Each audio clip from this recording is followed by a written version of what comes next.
Tonight at News at 10. Hello, and welcome to the news. Today we are having a segment on international child, sex, and human trafficking. And today we have two experts with us, and the experts are Koro Sidibe and Meg Noble. So thank you guys so much for being here and being able to come talk to us about this.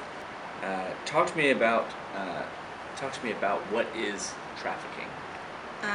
Basically, human trafficking is described as the forced movement of an individual into an area of work or service without their consent and without passing legal laws, so it's usually against the law. For labor trafficking, there are several different kinds. There's bonded servitude, involuntary servitude, and domestic servitude. Koro, how serious is this issue internationally? Well, I feel like people around the world are not really aware of how serious is human trafficking, and mainly in the domain of forced labor. This map right here shows a different region where human trafficking is high and low. For example, all the parts in red shows that human trafficking is really high. All of here in Asia, Russia. The part that are yellow shows that human trafficking is high, and the part in green shows that human trafficking is medium, and the part with light blue shows that human trafficking is low, and the one that are dark blue shows that human trafficking is very low. And as we can see, Asia is the most affected region of the world. Who is most likely going to be affected by this? Bonded labor is mainly what we're going to see in South Asia, where the people are enslaved from generation to generation. But on another end, you're going to have domestic servitude in the wealthier countries of Asia and also in the Persian Gulf.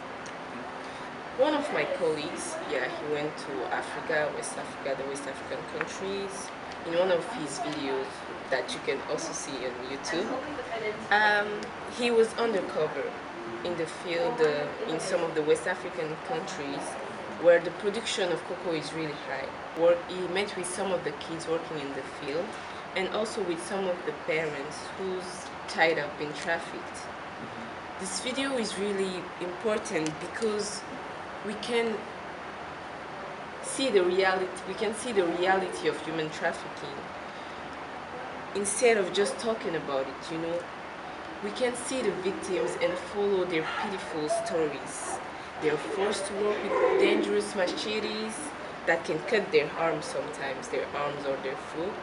Well, this sounds truly awful, Koro. Do these children ever have the opportunity to escape? Yeah, sometimes. Some of the kids are really lucky sometimes. For example, in a documentary called The Dark Side of Chocolate, Idris Kante, he is the General Secretary of the Drivers Union in Sikasso. Sikasso is a region of Mali. Okay. Yeah. He estimated that he normally saved around 150 to 200 children each year from being sold into the cocoa plantation in Ivory Coast. So It definitely can happen in the United States. U.S. citizens, foreign nationals, immigrants, men, women, children, anybody could be a possible victim for this. Domestic servitude and bonded labor are the most common in the United States. And in 2013, the National Human Trafficking Resource Center had a hotline that they set up with the Polaris Project. And this year alone, they have had 16,426 signals of human trafficking reported. Holy cow! Yeah. Why does this keep on happening, both locally and abroad? well, the victims of forced labor become modern-day slaves. And of course, they lost their freedom. And usually they're experiencing psychological and physical harm that is permanent and lasts them their entire life. They have reduced opportunities, and that just prevents them from getting an education or even finding a way to move on from the horrors that they face. The victims are afraid of law enforcement and psychologically depend on their traffickers, so they don't try to go out, which reinforce the cycle of poverty, and also it increases the rate of illiteracy. I would like to thank our two experts for coming today and sharing this very shocking information with us. I think this information is something that we should use so that we can at some point completely stop trafficking. So I would like to thank both of you for coming out, and I will see you next time on our next segment with two more experts. Thanks so much for joining us. Thank you.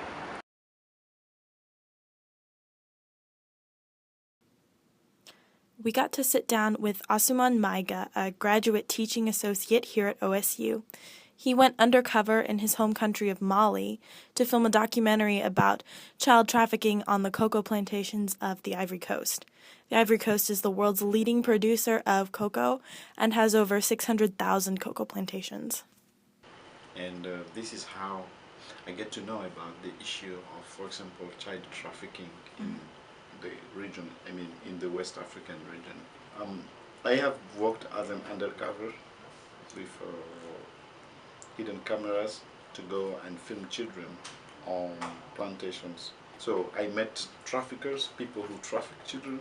I've seen how they work. These children on the cocoa farms, they are not treated like human beings.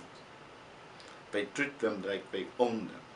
It's like slavery. It's worse than slavery, because these children, for example, they don't have the right to play. They don't have any game. They don't, whatever they know is, they don't have food. It's very sad. I have seen. I'm not making up anything of this. I've seen it. So, and also I've talked to the traffickers. I say, why do you do this? They say, we just want to make our money.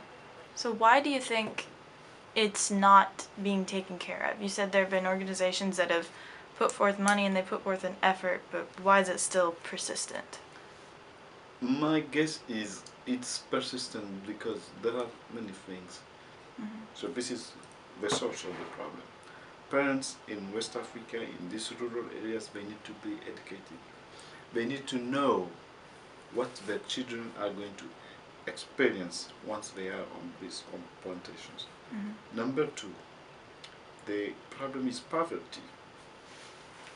So we need policies, programs which will support rural people and also which will help to reduce poverty, because sometimes really this is something which is related to poverty. Now let's switch to our experts on child trafficking, foreign and domestic. Please help me welcome Natalie Eckenfels and Braylon Johnson. Now, what can you tell us about child trafficking?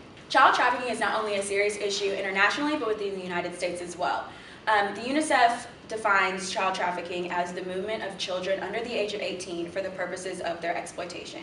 So these can take forms as sexual exploitation, child labor, which is forced labor, and child soldiering as well.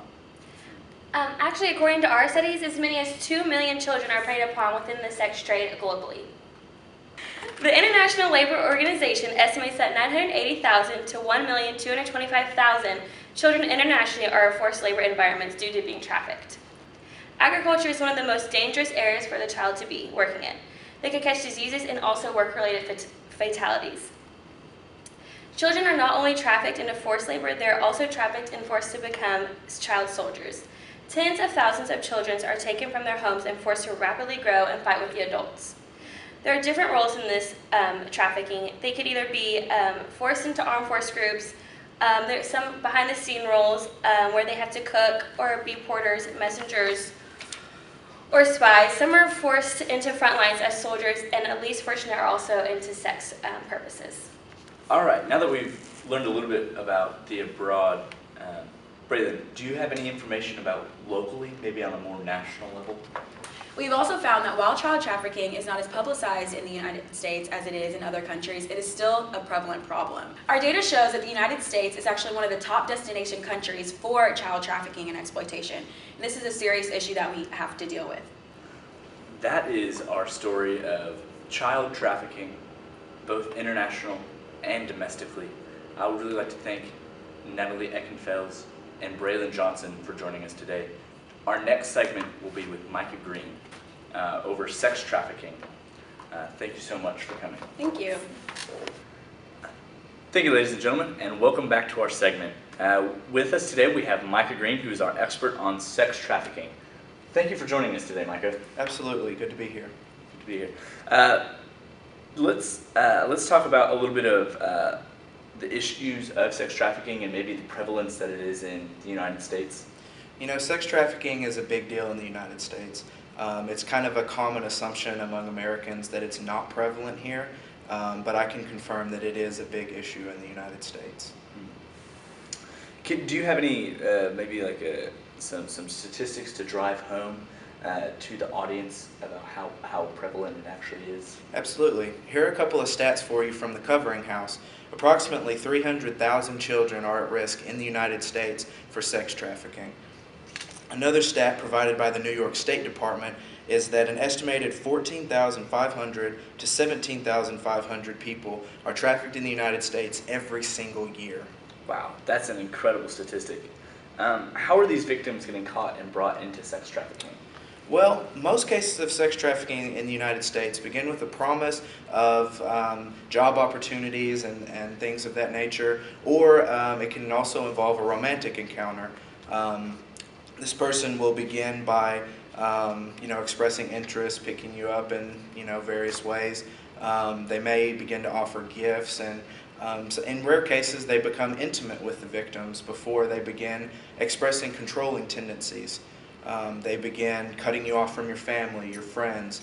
They don't allow you to go out in public by yourself.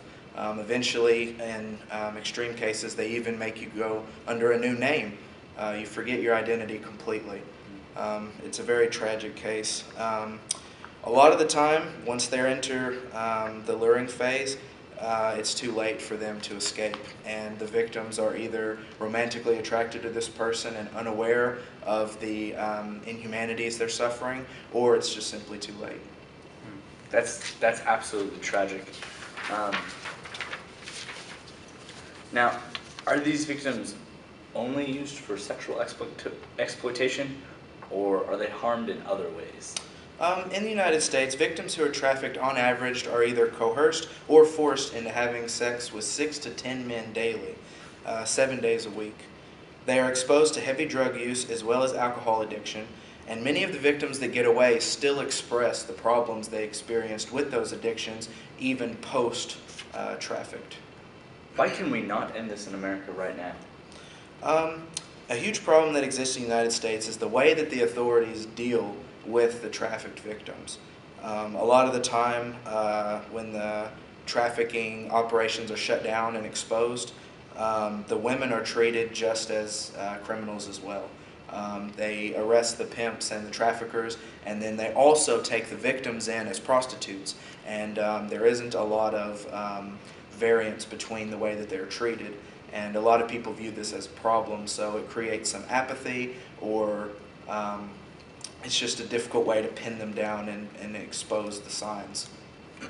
So the police encounter both a sex trafficking victim and a prostitute the exact same? How can you tell the difference? There are some signs. The Polaris Project has worked very hard to identify signs and to try to notice someone that's being forced into prostitution or trafficking. Someone who avoids eye contact a lot, they'll look down when at a restaurant or something. They exhibit fearful or anxious qualities in a normal setting where they shouldn't feel that way. Malnourishment is a big issue. A lot of them are underfed or not given good living conditions. So pale skin, yellowing teeth, things of that nature. Signs of abuse are also very common. Cuts, burn marks, scars, strangulation marks on your neck and other areas. They have few or no personal possessions, maybe old-looking clothing or torn clothing. They can't speak for themselves. They either always require a translator or someone always interrupts them when speaking in public.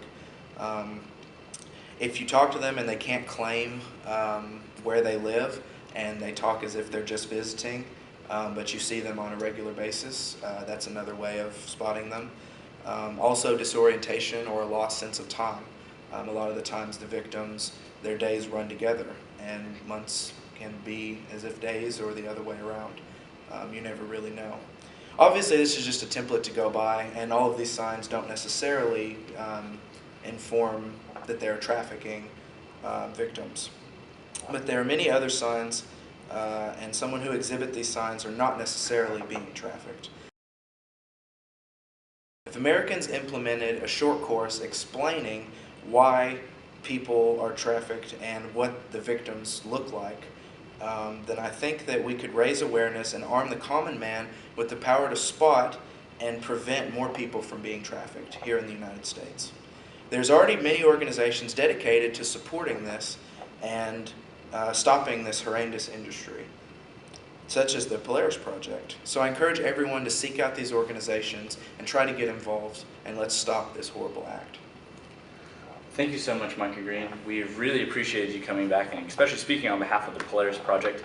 This information that you have given us tonight has been extremely educational, as well as extremely poignant to the reason why sex trafficking in the United States is still a prevalent issue that we are going through. So I really appreciate you coming out with us tonight. Absolutely. We will see you guys a little bit later. Thank you for joining us.